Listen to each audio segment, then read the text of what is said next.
Hi guys, welcome to Shatha's kitchen Dubai. நம்ம இன்னைக்கு பார்க்க போற ரெசிபி முருங்கை பாஸ்தா.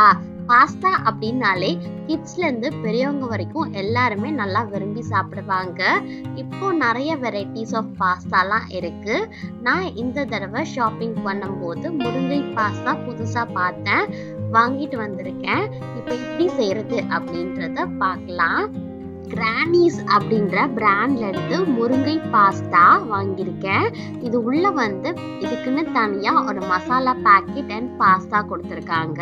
ஃபர்ஸ்ட் நாம பாஸ்தாவை வேக வச்சு எடுத்துக்கலாம். இந்த பாஸ்தாவோட கலர் கிரீன் கலர்ல இருந்துச்சு.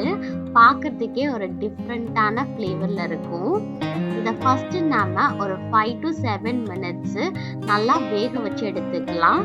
சால்ட் ஆயில் ஆட் பண்ணி வேக வச்சு எடுத்துக்கோங்க.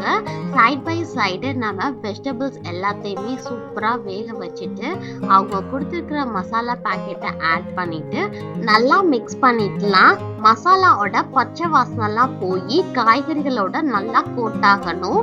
இந்த அளவு நல்லா ரெடி ஆனதுக்கு அப்புறம் வேக வச்சிருந்த பாஸ்தாவை நல்லா தண்ணியெல்லாம் வடிச்சிட்டு பாஸ்தா மட்டும் இதுல ஆட் பண்ணிட்டு நல்லா கரண்டி வச்சு மிக்ஸ் பண்ணி விட்டுக்கலாம். பாஸ்தா எல்லாமே மசாலாவோட சேர்த்து நல்லா கோட்டா இருக்கணும். இந்த டைம்ல ஹைல வச்சு நல்லா மிக்ஸ் பண்ணீங்க அப்படின்னா சூப்பரா ரெடி ஆயிரும். அவ்வளோதான், சூப்பரா முருங்கை பாஸ்தா ரெடி ஆயிருச்சு. ரொம்ப நல்லா டேஸ்டா இருந்துச்சு.